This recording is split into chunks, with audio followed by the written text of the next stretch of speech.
estar incluidas las anomalías congénitas y principalmente sobre la cara, manos, genitales, que más adelante les voy a decir, como la fisura del labio y entre otras, ¿no? Como por ejemplo la rinoplastia.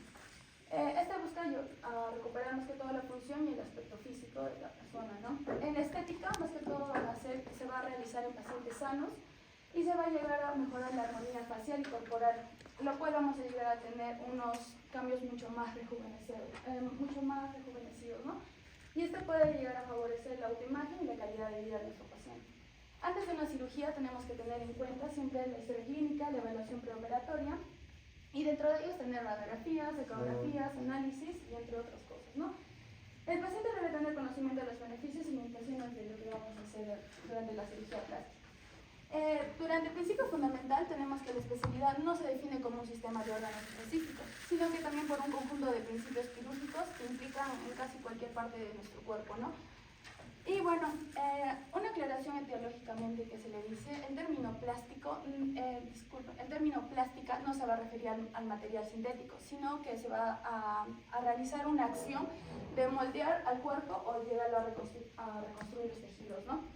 En realidad la especialidad se fundamenta sobre todo en la manipulación de los tejidos de nuestro propio paciente, ya sea grasa, piel, músculos y entre otros, para poder esculpir, para poder llegar a tener una escultura mucho mejor anatómicamente del paciente, ¿no?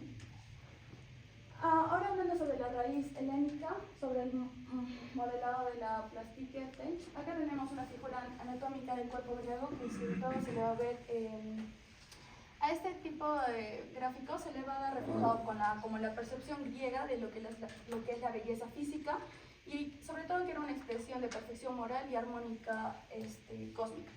En la teología griega tenemos como por ejemplo el término plástico, que dirigidamente se le va a denominar plásticos, que bueno, va a significar apto para moldeable o moldeable, ¿no? La cirugía como técnica misma de tecne, tenemos que en la antigua Grecia la cirugía era entendida como tecne, que era arte o técnica del paciente, y el acto de restaurar el cuerpo se alineaba con la búsqueda del canon de la belleza ideal, ¿no? Por ejemplo, tenemos la filocalia, que es el amor por la belleza, y bueno, en la filosofía, cuerpo perfecto se le llama alma virtuosa. En la versión griega se estableció la conexión indisoluble, como por ejemplo entre la estética y la ética, porque durante la belleza física se reflejaba la armonía interior del individuo, ¿no? Dentro de las perspectivas culturales y americanas tenemos como la cosmovisión andina y la tradición moayati. Dentro de la cosmovisión andina, lo que el imperio inca veía, sobre todo, era de que, por ejemplo, en Paracas, Moche, Inca y Nazca, ellos tenían este tipo de herramientas, se podría decir, o para que puedan realizar aperturas del cráneo mediante raspados, ya sea cortes o perforaciones sin ningún tipo de anestesia. Ellos llegaban a utilizar herramientas como por ejemplo la boticinia, que se puede ver acá. Es una roca volcánica que le daban forma para poder hacer sus flechas. Y bueno, también tener la forma de este tipo de, que más adelante lo voy a explicar qué se veían. Y bueno, posiblemente estos empleaban, después de tener una cirugía, ellos lo que empleaban era coca o chicha para poder aliviar el dolor y sedar al paciente. En la tradición, cultura azteca, en México prehispánico, en la Texoxotlachtli, se le denomina al cirujano especialista, lo cual esto le designaba al médico cirujano como realizaba las incisiones o curaciones, ¿no? Dentro de ellas tenemos tres fuerzas vitales: la teyolía, que es en el corazón, la tonagila en la cabeza y ito-yol en el hígado.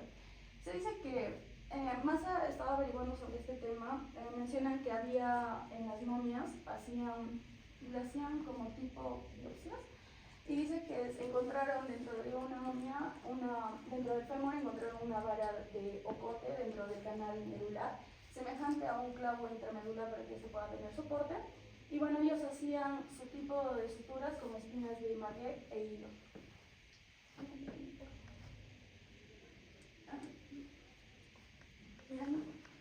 Bueno, dentro de las herramientas y cuidados que tenían,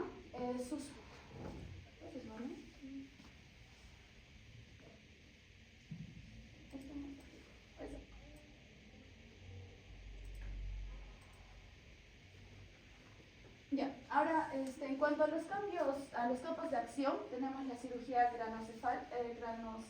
craneofacial, que bueno, sobre todo va a tener el tratamiento de las malformaciones que ya sean cognitivas o adquiridas en el cráneo o cara. La cirugía de la mano va a ser la reparación de lesiones nerviosas, tendinosas o reimplantes, ¿no? Tenemos la traumatología, que es el manejo integral de pacientes quemados, la microcirugía, que es la presión a la escala microscópica, como por ejemplo, para hacer una mejor sutura, por ejemplo, usaban el microscopio para poder llegar a tener reimplantes vasculares o reparación de los nervios periféricos, ¿no? Y la cirugía de afirmaciones de género es la alineación fisonómica e identidad, ¿no? Como por ejemplo los procedimientos quirúrgicos para que podamos alinear como por ejemplo la identidad de género de la persona. Por favor.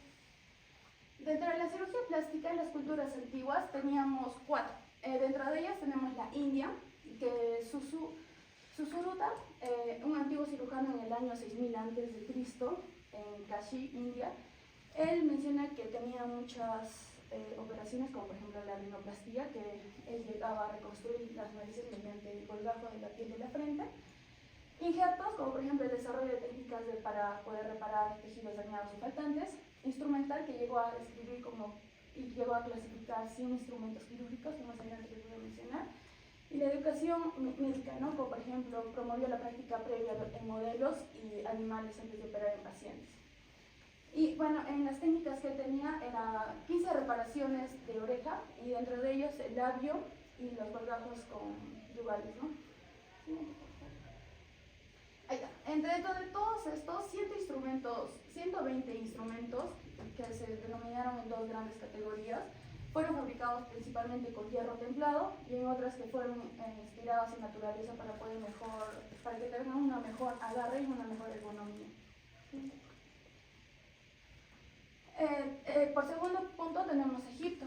Esta es la cirugía plástica y reconstructiva en Egipto, por ejemplo, aproximadamente entre 3000 y 1600 a.C. En los casos específicos, ellos describen traumatismos craneales, fracturas de mandíbula o dislocación de clavícula y heridas penetrantes en el rostro, ¿no?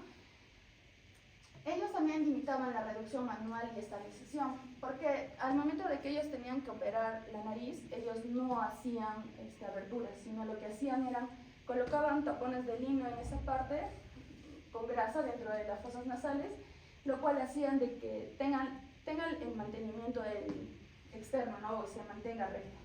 El cuidado antiséptico, por ejemplo, ellos usaban la miel porque era un buen antiséptico para poder llegar a usar en infecciones muy graves, como por ejemplo las quemaduras y heridas abiertas, ¿no? Y bueno, ellos más que todo fueron las primeras personas en teñirse los dedos y teñirse los labios. Siguiente, por favor. Como tercer punto tenemos en Grecia. Bueno, el término plástico, como ya mencioné, deriva de moldear o dar forma, ¿no? En anatomía y conocimiento, Erasistrato, en 2004 y 2250 a.C. fue crucial para la reconstrucción posterior, y Homero en la descripción de heridas. Leí un poco sobre Erasistrato, que este personaje más que todo mencionaba, él hacía las operaciones y el Homero hacía de que viera las lesiones, ¿no? Erasistrato detalló muy específicamente cómo hacían sus operaciones. Él menciona que siempre no me acuerdo cómo se llaman estos caballeros, pero uno de ellos, los que luchaban, venían con hachas o con lanzas, lo cual lo que él hacía era sacar la lanza, pero de la parte externa, pero que mientras sacaba la punta del filo que les hice de la roca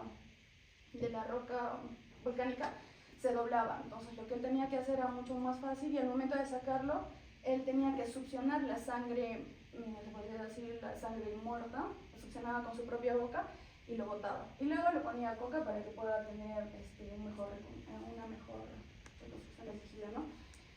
También menciona que en la escuela de Alejandría, el centro de la revolución anatómica, fue el único lugar del mundo antiguo que permitió la disección de cadáveres, y sobre todo para poder comprobar científicamente que cada órgano o estructura estaban dañadas. Y la reparación y reconstrucción sobre todo se centraba principalmente en la reconstrucción de efectos faciales como la nariz, y sobre todo que se daban en las batallas o accidentes, ¿no? Y como número 4 tenemos en Roma. Sobre todo se llegó a hablar sobre todo la reconstrucción facial y la reparación, enfocándose sobre todo para reparar cicatrices de batallas o eliminar cicatrices de la espalda. Como por ejemplo la corrección, entre Roma está la corrección del labio leporino, que se le llama la fisura labial, y reparación de lesiones faciales de gladiadores. Celso descubrió que incisiones como bordes de la fisura labial para después aproximar la sutura de los tejidos de forma limpia, hacia que se unían para que dé forma el labio, y la reparación de lesiones faciales que empleaba sobre todo para poder llegar a los gargajos locales mismos, rellenar ya sea la parte donde esté más afectada. Se dice que la técnica de injerto de piel se ha sugerido que se realizaban procedimientos tempranos similares a la liposucción para eliminar exceso de grasa, pero el mito romano lo que dicen era de que ellos no se querían ver físicamente bien, sino que no se operaban, lo cual hacían de que tenían registros históricos, que se hacían purgas o hacían dietas extremas o masajes vigorosos para que puedan tener ese tipo de aspecto. Acá tenemos los bisturis o aceros de bronce, ganchos y palancas óseas. Se dice que estas herramientas lo metían en agua caliente y le ponían vinagre para que puedan ser desinfectadas, ¿no? La palanca ósea, sobre todo, se llegaba a usar para poder llegar a tener que el hueso desplazado, esta palanca ósea hacía de que insertara en el hueso roto y hacía de que, digamos, si eso estaba abajo, esto ayudara a que vuelva a su mismo sitio, ¿no? Y bueno, a pesar de que sea muy invasivo el método, muchos pacientes sobrevivían y recuperaban la movilidad. Ahora, hablando un poco más atrás sobre la medicina y cirugía tras la llegada de los españoles, vamos a hablar de Perú, que en 1571 se fundó la Universidad de San Marcos. Ahí practicaron sangrías, drenar abscesos y efectuar amputaciones.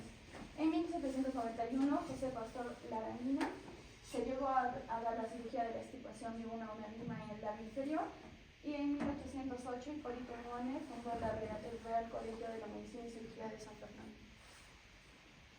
Dentro de Chile tenemos que en 1884 el doctor Manuel Barros Borgoña dio lugar al libro de la clínica externa, y entre estos, en 1877, Eloisa Díaz y Sousa fue la primera mujer que llegó a ser de medicina en Chile. En 1889, el doctor Charles Cailly, sobre todo ahí da análisis del tratamiento de quemaduras, y lo cual recomendó el uso de ácido pírico para su tratamiento. Dentro de Brasil, en 1918, se dio la revista de la Sociedad de Medicina de Río de Janeiro, pero todavía no estaba, se podría decir, aceptado, porque todavía estaba iniciando la era de las publicaciones de la latinoamericana de la cirugía plástica, lo cual hacía de que las revistas eran netamente de medicina general o cirugía general, lo cual no existían revistas dedicadas netamente a cirugía plástica, lo cual no estaba todavía fundado, ¿no? Que más adelante lo van a explicar en qué año se fundó. Siguiente, por favor.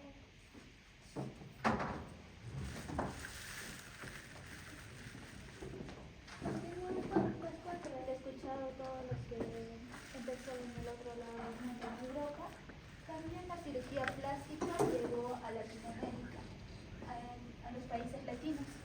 Y como vamos a ver,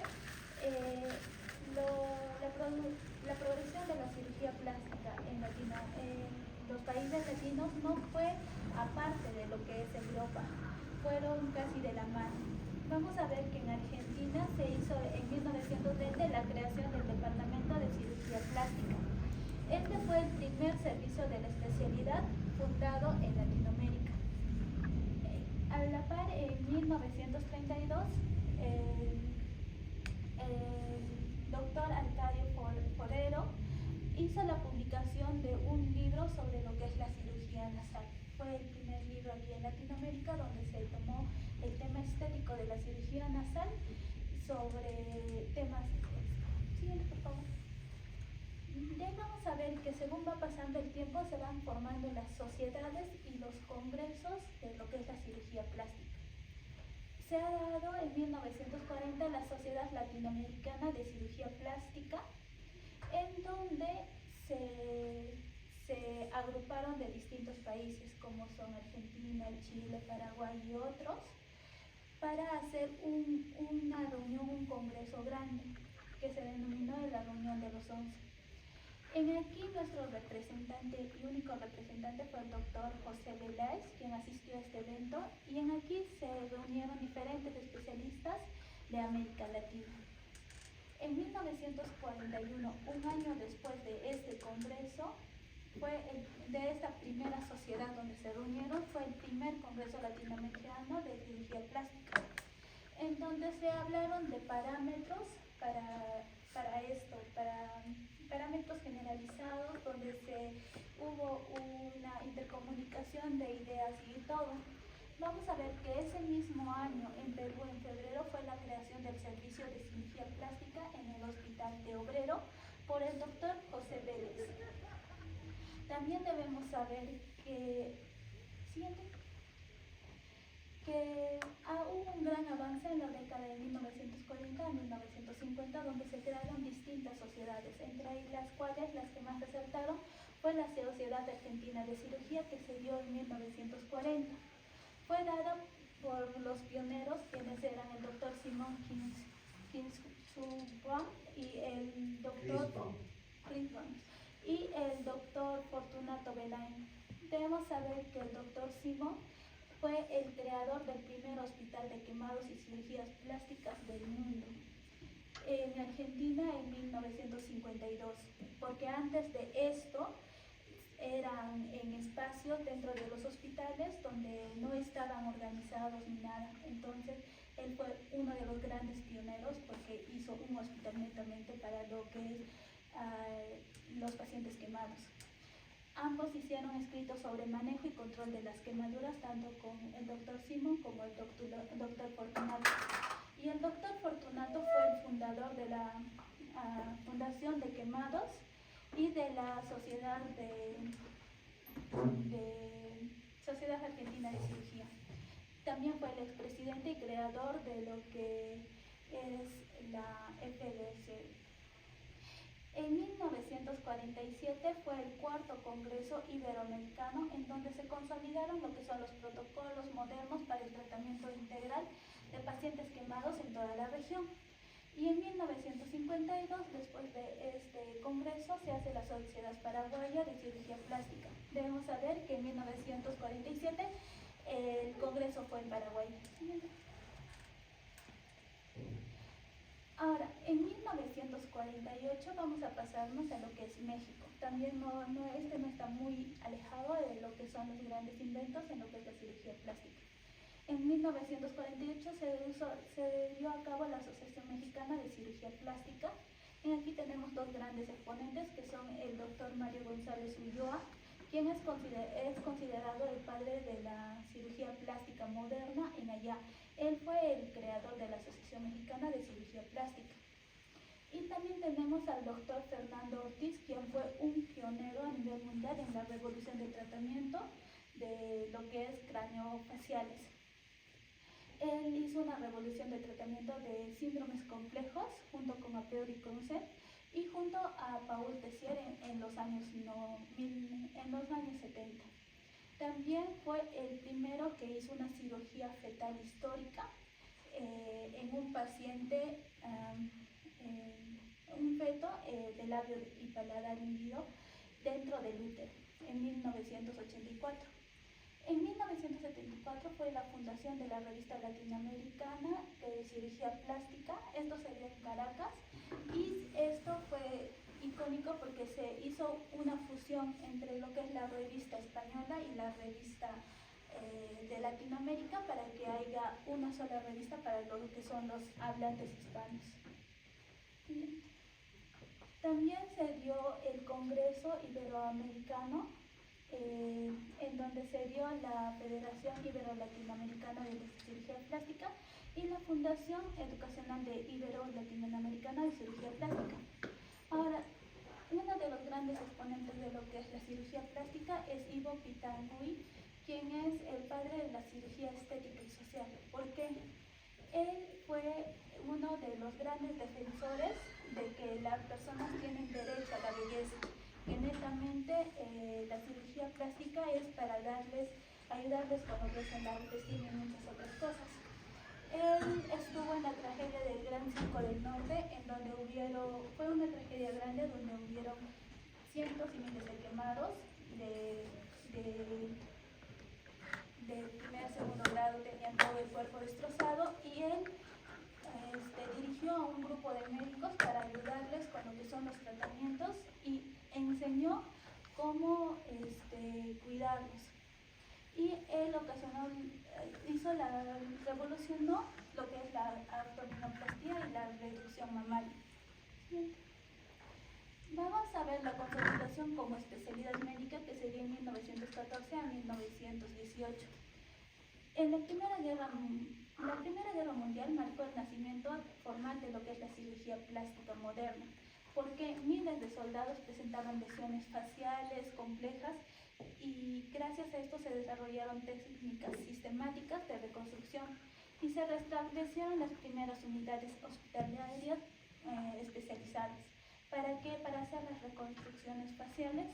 Entre estos, uno de los grandes exponentes fue Harold Hillier, quien organizó en Reino Unido las primeras unidades dedicadas exclusivamente a lo que es la reconstrucción facial.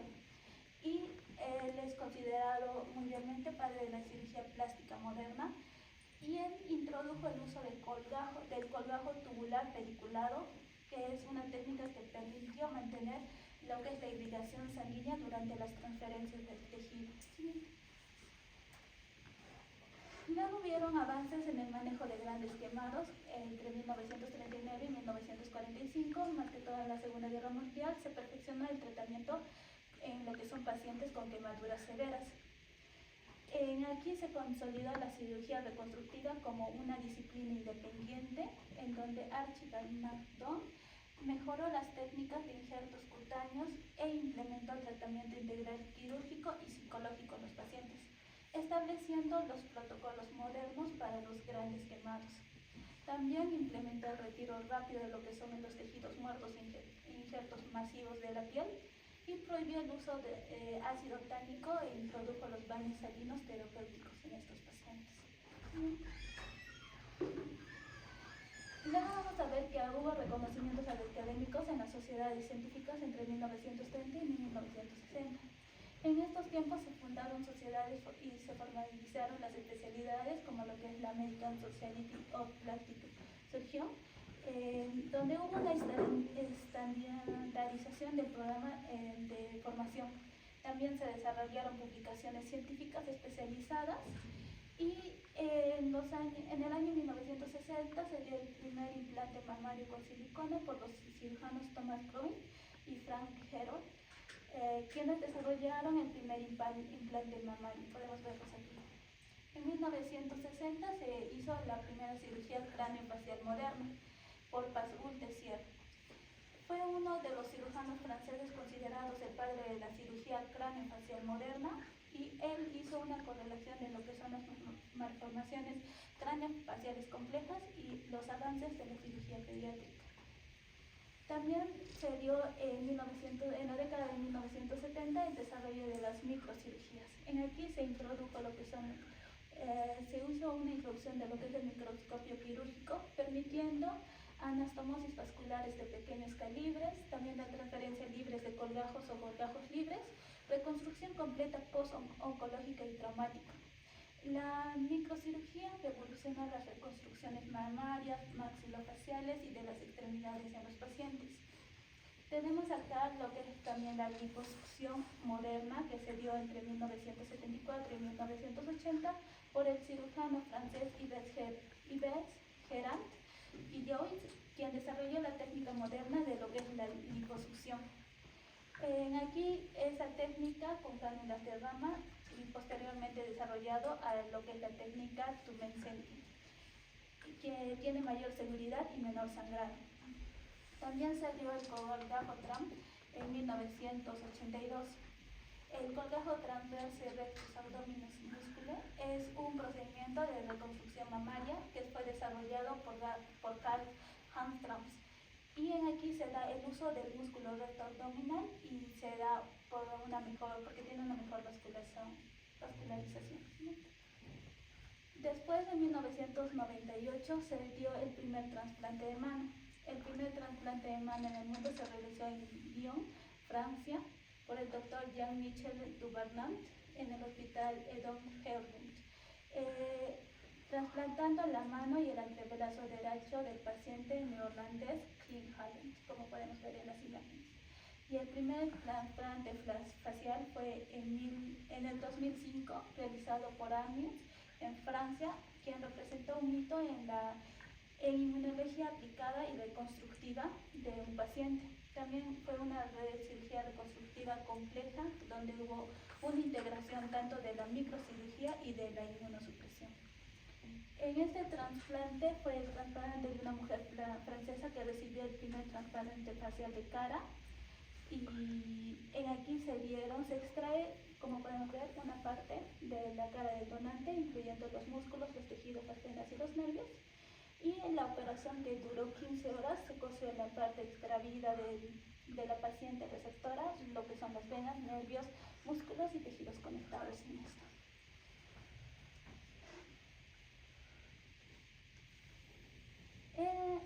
También aquí se empieza a entrar a la era de los procedimientos mínimamente invasivos entre los 2000 y la actualidad. El uso extendido de toxinas botulínicas, los rellenos térmicos, ahora que se ven los láseres médicos, medicinas estéticas ambulatorias, entre otras, para hacer lo que es la reconstrucción estética y la tecnología biomédica y lo que son las terapias de regeneración. Ahora vemos lo que es la cirugía plástica en el presente y futuro. Vamos a ver que poco a poco la cirugía plástica se va integrando con lo que es la inteligencia artificial, donde se dan simulaciones en 3D de visualización realistas de los resultados de la hora y del después de una cirugía estética, en donde ahora el paciente ya puede ver más o menos cómo va a quedar. Poco a poco vamos a llegar a eso, donde el paciente ya va a poder ver qué es lo que se le va a hacer y cómo va a ser el resultado. Permite al paciente previsualizar resultados realistas. Captura lo que es el escaneo facial corporal de alta resolución, la visualización en modelo 3D sin activos y el procesamiento de cómo va a ser la operación en esos pacientes. También podría haber una realidad aumentada con una seguridad microquirúrgica mejorada con gafas especiales que proyectan la red vascular de los pacientes. También podría haber lo que es la ingeniería de tejido y microimpresión 3D.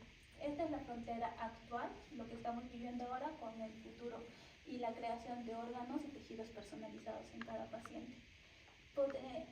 Se dice que para entre el 2024 y el 2025 se logró un hito trascendental en la impresión de orejas vivas para tratar la microtía, que es una malformación congénita del pabellón auditivo. Como vemos, poco a poco, lo que son las impresiones 3D pueden ayudarnos a crear órganos y algunos para poder ayudar a nuestros pacientes. El proceso podría ser una biopsia de cartílago del paciente, cultivo de condrocitos in vitro, bioimpresiones en 3D en andamios, incubaciones, inoculaciones e incluso implantes quirúrgicos. La ventaja de esto es que pueden tener células autólogas sin rechazo, porque es del mismo paciente de lo que se saca las células, entonces no hay un rechazo a las células. Se da en forma personalizada para cada paciente, se da con crecimiento con el paciente, sensibilidad táctil preservada, entre otros. Y también se puede dar las que son estructuras impresas en 3D por regeneración, estructuras impresas que sirven para las células madres que regeneran tanto huesos o músculos perdidos por traumas. Siguiente, por favor.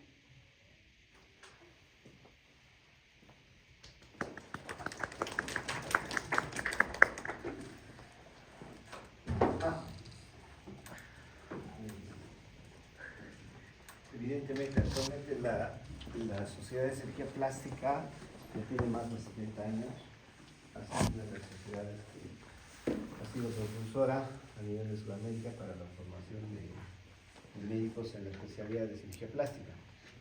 El congreso se va a llevar a cabo en octubre, hasta el 7 al 11, así que vamos a ver. Así conmigo. Me sorprendió. Está bien. No, es el mismo.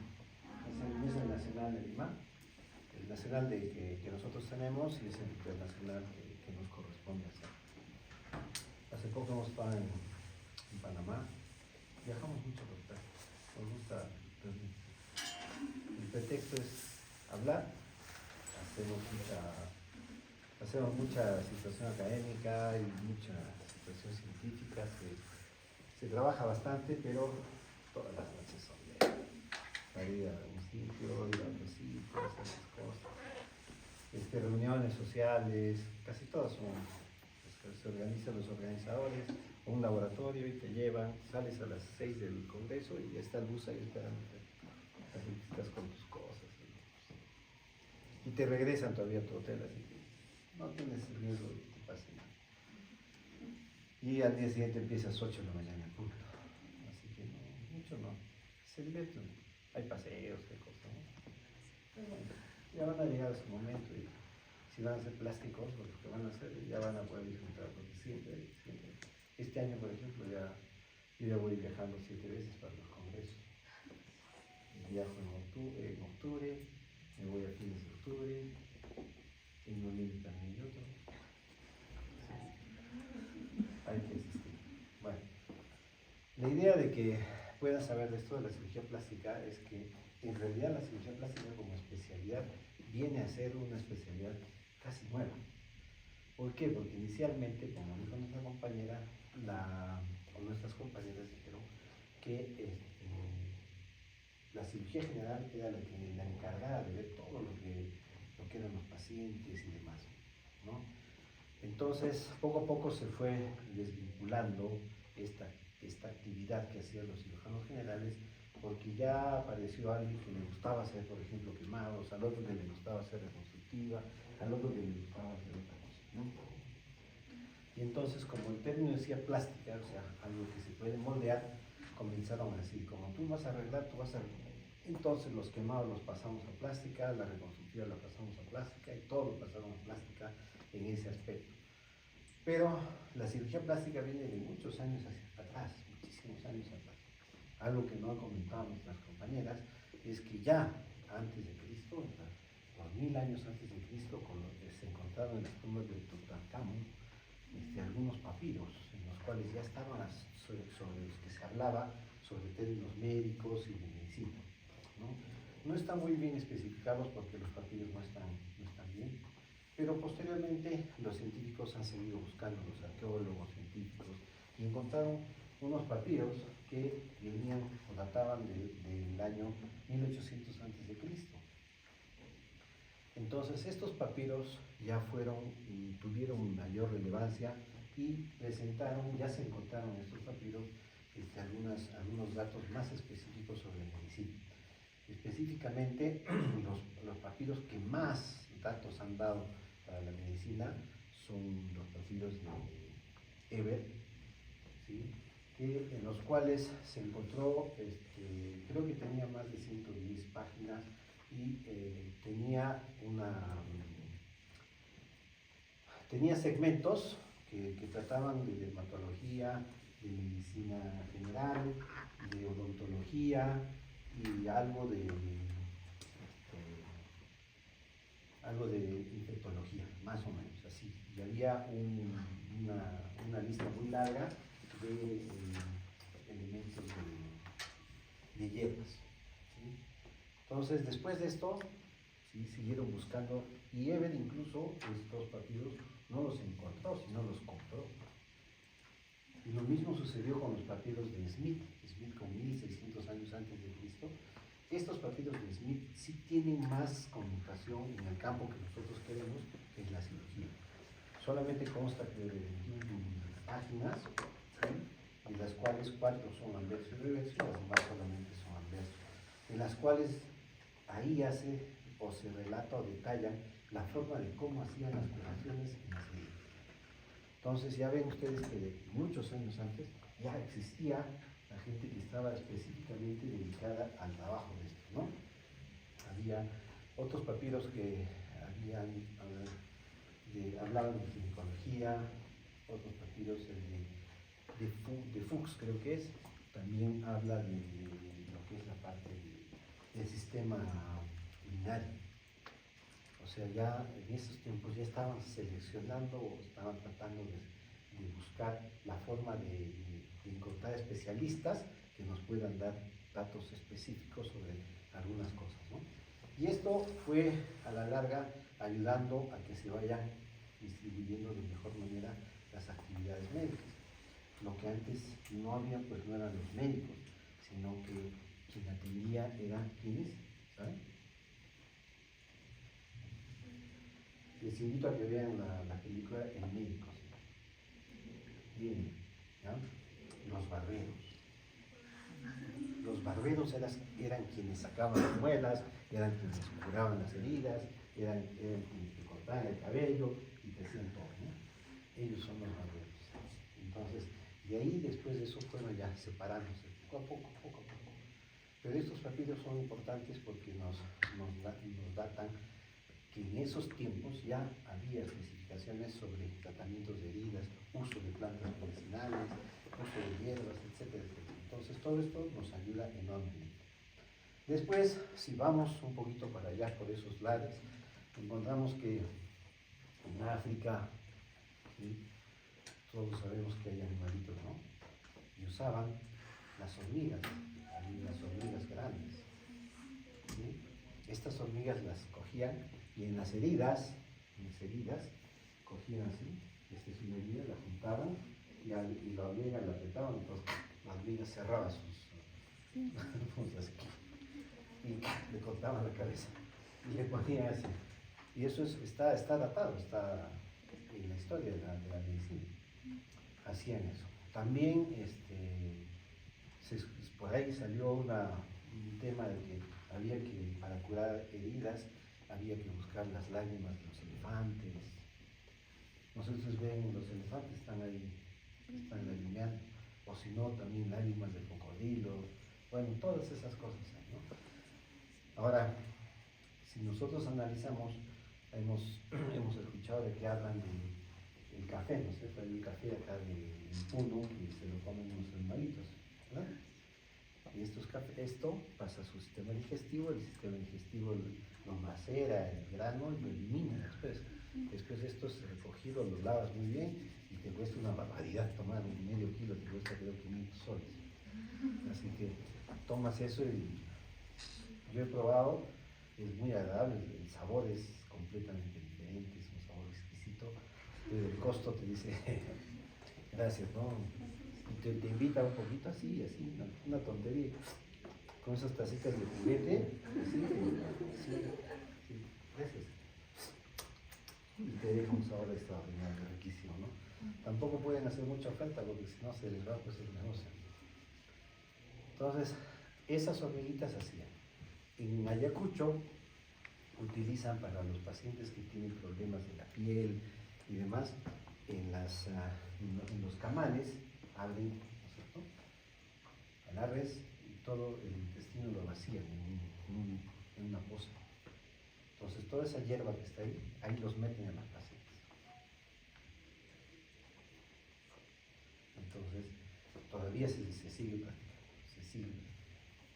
Hay otros que hacen también, igual, ¿no? En África usan las heces del elefante, las heces de los elefantes para hacer emplastos, curaciones. Imagínense ese territorio tan grande, tan árido, con personas que solo sobreviven y tienen que utilizar lo que está a su mano, ¿no? Entonces, parte de esa historia nosotros la traemos hacia nosotros, ¿sí? Y vamos ya justamente a la Primera Guerra Mundial, que es la Primera Guerra Mundial, la primera experiencia médica en la cual comenzaron a seleccionar los pacientes de acuerdo a especialidades. Ahí es cuando se empezó a hacer bien la traumatología, la cirugía plástica, la urología y todo lo demás, ¿no? Porque tenías cantidad de pacientes, cantidad de pacientes. Entonces, ¿qué es lo que vemos? Que la cirugía en general viene de muchos años atrás y está progresando poco a poco. Pero conforme va avanzando la edad en la cirugía, cuando va avanzando los años, se van dando cuenta que la cirugía va siendo específica, va ramificándose. Inclusive, en parte de la cirugía plástica, hay personas que se dedican exclusivamente a quemados. Hay personas que se dedican exclusivamente a microtes. Hay colegas que se específicamente a nariz, a mamas, a abdomen. Aquí nos presentaron hace un momento a Evo Pitangui. Evo Pitangui es un brasilero, era un brasilero, que ganó mucha fama justamente por esto de la cirugía inicialmente en quemados. Eso le dio una catapulta para ir hacia adelante y comenzó a trabajar en lo que era la cirugía del abdomen. Porque hasta incluso el diseño que se hace para las abdominoplastias dice la técnica de Pitangui, y es un diseño específico de tantas medidas, etcétera, y te dejan la línea de incisión X, ¿no? Por Pitangui. Y también trabaja mucho en lo que era mamas, trabajó mucho en lo que era mamas. Entonces Pitangui hizo una escuela que muchos de los colegas hemos estado ahí con Pitangui. Yo he ido solamente unos 3 meses, pero hay otros colegas que han hecho la residencia básicamente en la escuela que él tenía, ¿no? Entonces, tiene mucha connotación en el sentido de que se ha trabajado y en Brasil hay bastante paciente. Incluso vas a las que salen propagandas, por ejemplo, es una revista y dice, ¿quieres operarte? Ya está, solo acércate. Vas y es mi tarjeta de crédito, ya. Cóbrame con 30 cuotas, porque solo tenemos para 20 ya, y tú esperas, ¿verdad? Y tu tarjeta de crédito en 20 cuotas pagas. Cualquiera supera sin tiempo. ¿Sí o no? Así. Cuando estamos haciendo los cursos, iban y nos tocaban estamos haciendo y nos llamaban. Sí. Estamos trayendo un catálogo para tu consultorio. Y nosotros decíamos, pero no tengo dinero. Tú no te preocupes, yo te pongo el consultorio y todo, tú me pagas en cuotas, solo pasa tu tarjeta, eso es todo. Así de sencillo, mira. En cambio aquí para abrir un consultorio tienes que pelear con aquel 20.000 cosas. Pero es por eso que progresas, o sea, tienes pacientes y puedes superar, puedes hacer, ¿no? Total, que la tarjeta te descuenta, que te descuente después de tener pacientes. Acá no, con tarjeta no me vas a descontar el 5%, ¿qué descuento? Para la cantidad que hay, ¿no? Bueno, y después de la Primera Guerra Mundial, que fue la catapulta para tener un paso hacia adelante en lo que era el manejo específico para los pacientes, tanto de heridas de piel y demás, entonces ahí comenzaron a hacerse los primeros colgajos. Entonces, ¿por qué? Porque no podías hacer una situación porque te llegaban pacientes completamente sucios y demás, entonces lavabas, hacías y ¿cómo hacemos? Y todo salió de la observación. ¿Qué sucede? Que a veces el paciente no llegaba al centro médico y tardaba porque estaban en combate y hasta que lo lleven, por ejemplo, se hizo una herida y el colgajo mismo se retrajo y se juntó y se hizo como un tubo. Entonces cuando llegó lo vieron y dijeron, oye, está un tubo, ¿cierto? No puede servir. A ver, ponlo para acá. Lo pusieron ahí, y prendió. Ahora hazlo caminar para acá. Y lo hicieron caminar desde acá hasta el cuello. Entonces vieron que se podía movilizar colgajos y vieron los tiempos en los que podía manejarse los colgajos. Y estos se manejan de 21 a 28 días, que es el tiempo en el que existe una nueva vascularización. Entonces comenzaron a hacer caminar colgajos, por eso decía que se hicieron los primeros colgajos. Y así era, porque tenías pacientes en cantidad. Lo mismo que pasó en la época del terrorismo, ¿no? Yo en esa época estaba en el hospital militar haciendo mi residencia, ¿sí? Y nos llegaban pacientes heridos de todo tipo, explosión, sin piernas, sin brazos, y teníamos que utilizar su piel que estaba colgada. Oye, ¿esto qué hacemos? Le damos la vuelta y lo dejamos así. Entonces, eso te ayuda, porque ya teníamos literatura, era más fácil de hacerlo, ¿no? Pero imagínense ustedes en la época de la guerra, haciendo esto, teniendo a los pacientes ahí, oye, ¿esto cómo es? Ay, ponlo acá, ¿ya? Y eso es simple observación, ¿no? Entonces, después de eso, las dos guerras mundiales han sido lo mejor que ha habido para la cirugía, ¿no? Aunque no lo crean, porque había pues pacientes y había que entrar a los pacientes, había que hacer con los pacientes, porque no de buena onda vas a agarrar a la señorita y le vas a decir, voy a practicar contigo, ¿no? Pero si llegaba un paciente que estaba abierto, o sea, lo que sea, ya ve para acá y lo hacemos, ¿no? Entonces había un equipo, o habían equipos preparados para ver, ¿no? Decía, tu misión es que llegue un paciente y ver qué cosa vamos a hacer, en base a los otros pacientes que hemos tenido. Lo que ahora nosotros tenemos es bastante literatura, es fácil llegar por internet, hacer, pero en esa época se hacían cuadros y manejos, ¿sí?, en papel. Entonces se seleccionaban, como en los papiros, pacientes de tal tipo, de trauma abdominal. Entonces, trauma abdominal abierto total, trauma abdominal cerrado, ¿no? Y comenzaban a ver acá, sí. Al otro paciente le hemos sacado la mitad del hígado, está con cuarta parte, ¿tú crees que viva? No lo sé, déjalo. Entonces, eso era así. Esa era la forma como hacían la cirugía, y es como ha ido progresando la cirugía. Porque incluso en la historia de la cirugía, los primeros que hicieron la cirugía, los operaban con las manos. No usaban guantes, tampoco se hacía mucho aseo. Se lavaban después de haber metido la mano, pero no antes. En cambio ahora hay que lavarnos y demás, ¿no es cierto? Es todo un protocolo que hay que trazar. Pues todas estas cosas han ido mejorando poco a poco. Entonces, la idea de esto, de ver la historia de la cirugía, es de que ustedes puedan encaminarse hacia lo que viene después, ¿no? Ahora vamos a empezar. Nos toca ya la parte de piel, ¿no? Toca piel, entonces. Nosotros en plástica empezamos por piel realmente, porque es el lugar donde trabajamos. Nosotros trabajamos desde la cabeza hasta los pies, pasando absolutamente por todo, ¿sí? Ayudamos a los neurocirujanos, ayudamos a los cirujanos de cabeza y cuello, ayudamos a los oftalmólogos, a los otorrinos, a los odontólogos, ayudamos a los ginecólogos, a los urólogos. ¿Por qué? Porque nosotros hacemos diversidad de colgados. Diversidad de colgados, hacemos muchas cosas. La cirugía plástica terminó siendo una especialidad muy amplia, grande. En base a la piel se hizo así de grande, ¿no? Y justo una de las cosas que han visto acá dice el trasplante de mano, ¿no? Entonces, hay un grupo se llama la American Mission for Children, que viene todos los años acá en Cusco para hacer cirugías de labio y de paladar.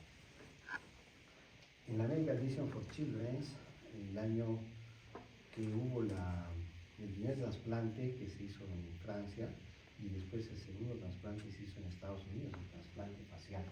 En este trasplante facial participó el doctor Adam, así es su nombre, Adam. El doctor Adam participó, y por participar en ese trasplante facial, el hospital le dio $500,000, así de fácil. Solo por participar, porque él era participante, estaba dentro del equipo. Y cuando vino acá al Cusco trajo su trabajo, pues, ¿no? Como miembro, y presentó. Y les digo que el día que presentó, hicimos la invitación a los colegas del hospital para que vayan a ver. Me acuerdo esa vez que sería a las 10 de la mañana y del auditorio, y aquí somos más de los que estaban ese día. Así que era una eminencia que estaba ahí, iba a dar una charla. Dije, ¿qué hago? Mis uñas. Y me fui a hablarle a todos los colegas que estaban por ahí arriba con sus alumnos. Y les dije, hermano, tengo esta situación, ya llévate a 3, 4, todos en el auditorio sentaditos, manuelitos blancos. Cuando bajé, bajo lista todos. En el auditorio, qué maravilla. Y se bajaron todos, así, a todos. Y se llenaron, como sea la todo. Y muy bien, él estaba contento porque el auditorio se llenó. La verdad que sí. Entonces nos habló, nos dijo cómo habían hecho los trasplantes faciales, cuál había sido el origen para pensar en un trasplante facial. Y el origen para este trasplante fue un paciente que se había quemado la cara y perdió ¿no? Pero entonces encontraron un cadáver y dijeron, ¿y por qué no podríamos hacerlo? ¿No? Ya habían estado estudiando esta situación y era compatible.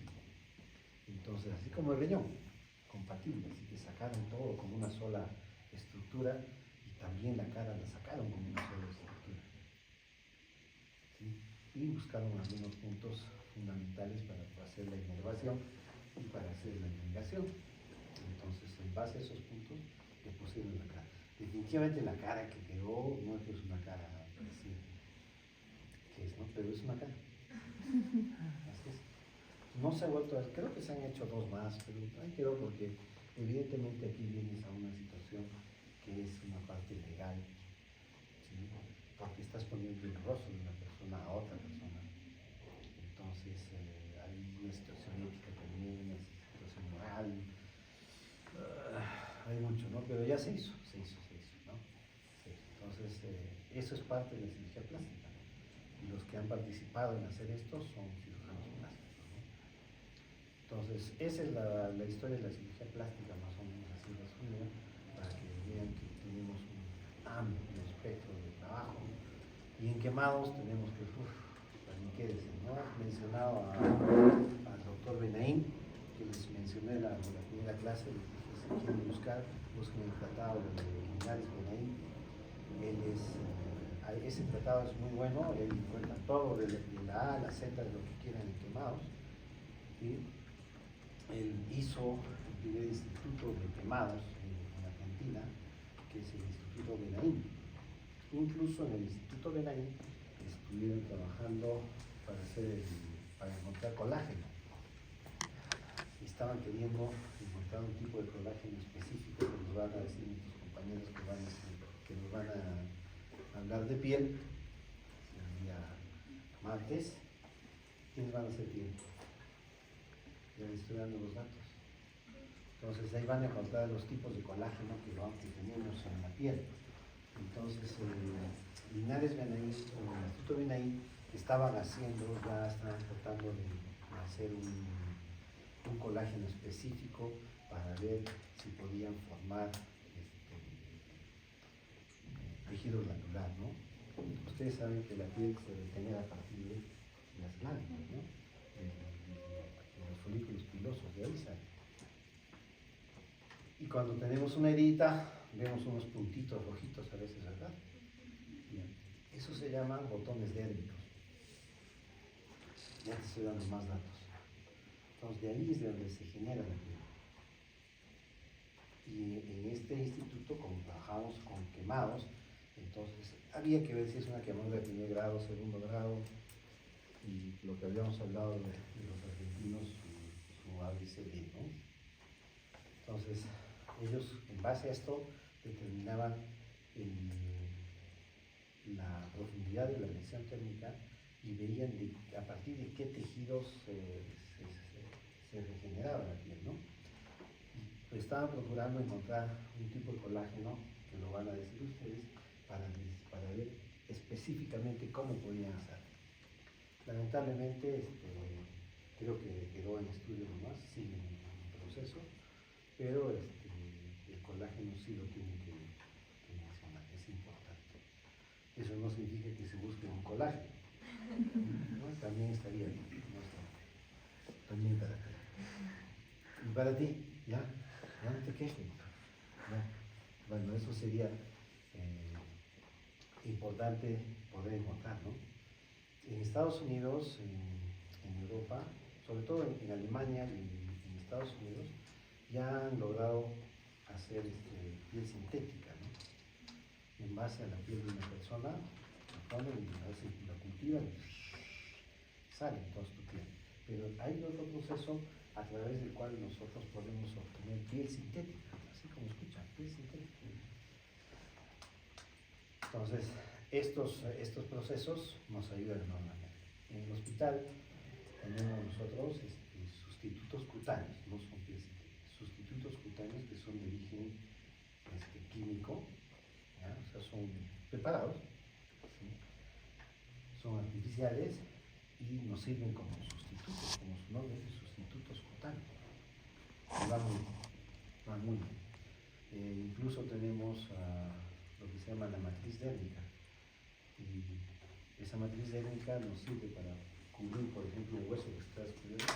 Le pones matriz, lo juntas, en 21 días le sacas la capita externa, le pones piel y listo. Ahí tienes cubierto el hueso sin necesidad de hacerle un colgajo ni nada por el estilo. Cada matriz de este tamaño, sí, vale 5.000 soles. La suerte que el Seguro Social puede comprar.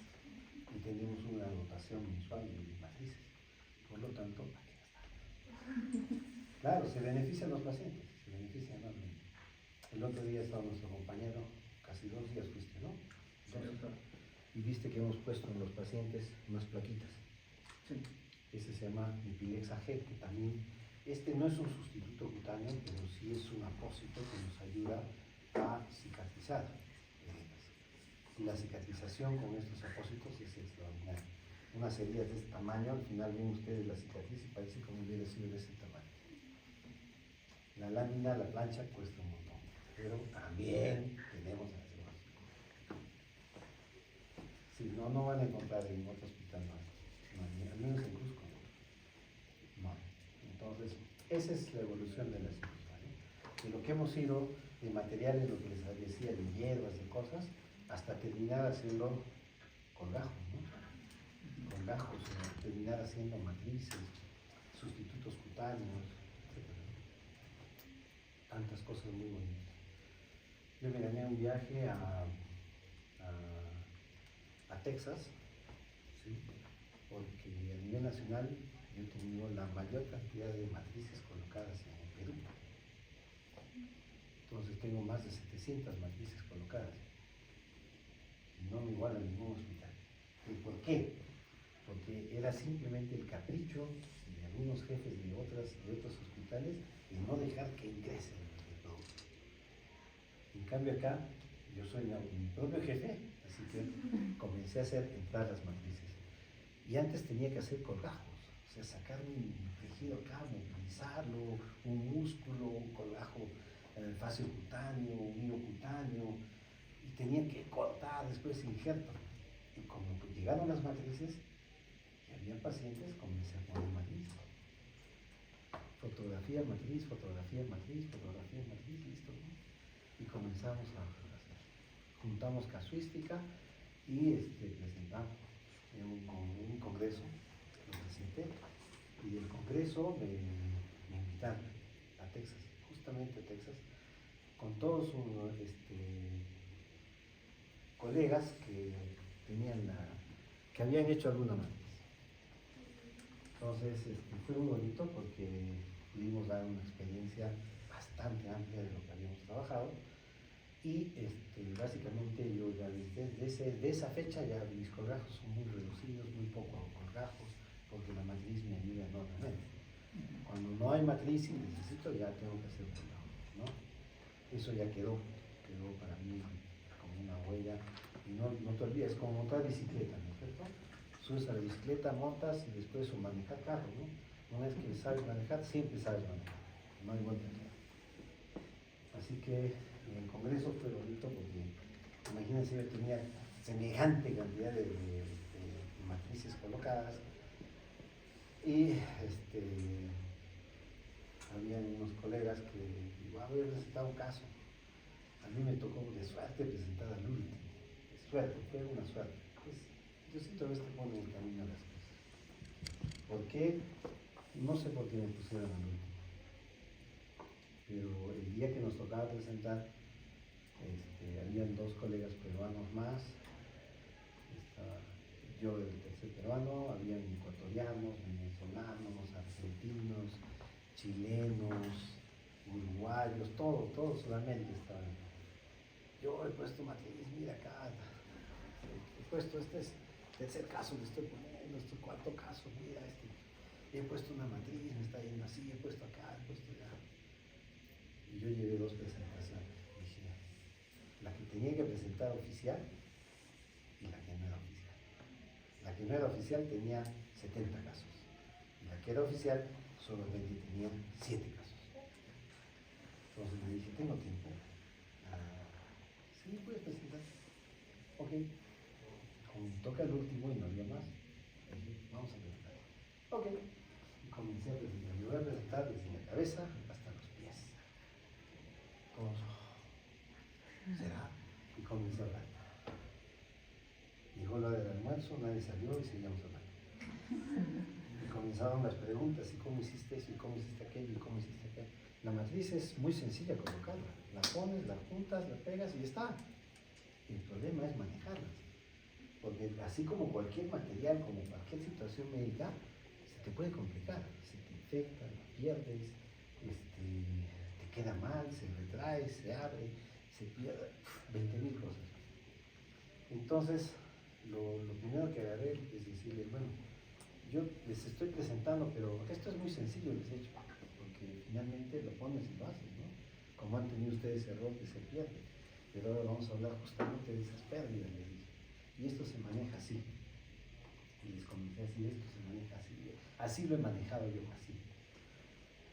Y todo el mundo, oye, ¿y esto cómo? Esto acá, ya acá. O sea, nos pasamos casi 2 horas y media.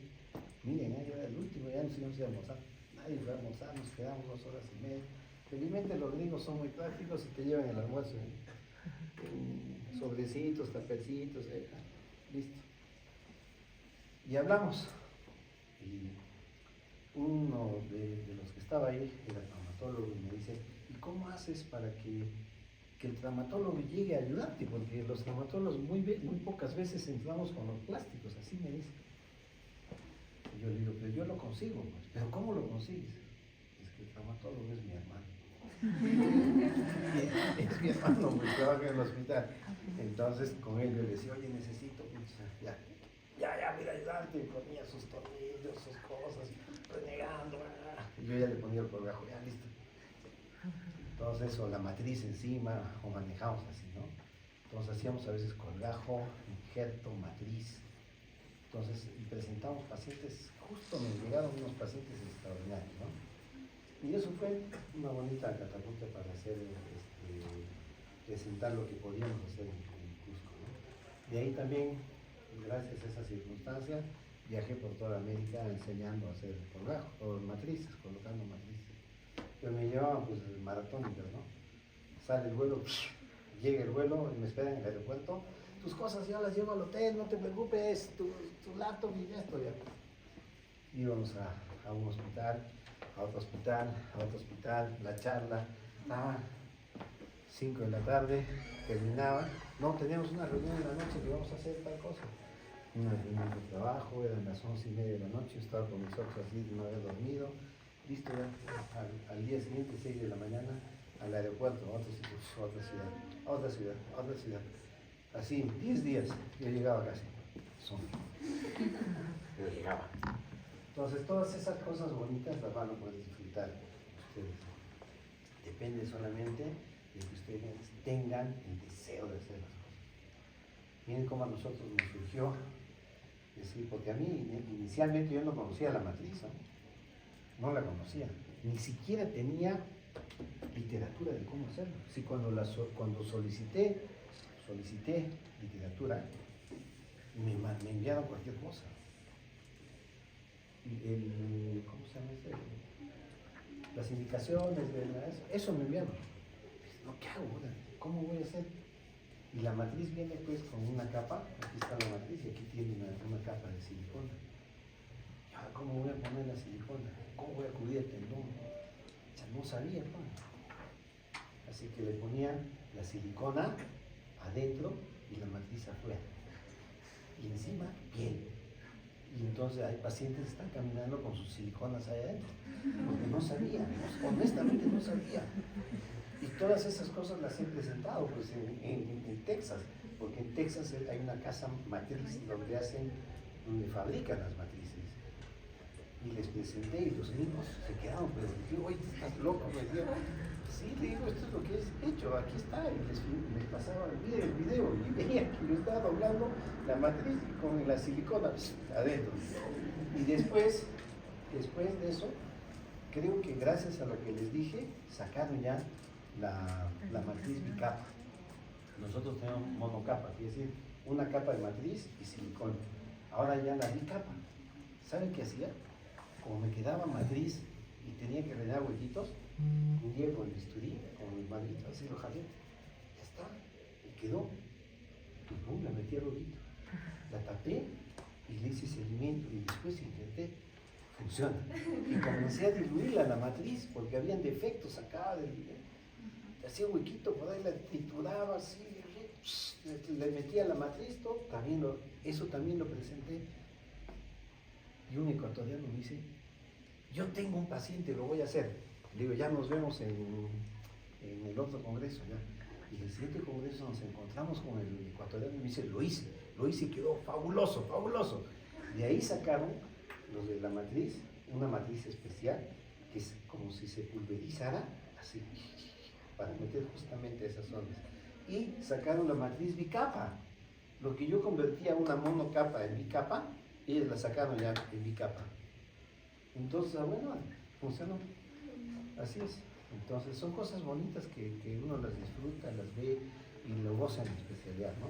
De repente, tú vas a ser ginecóloga, pues, y vas a disfrutar también todo lo que viene la ginecología, ¿no? Ahora es un mundo enorme, porque hay cirugías que solamente haces con laparoscopía, tienes mallas represoras, hay de todo, hay muchas cosas enormes en cada especialidad, ¿no? En cada especialidad.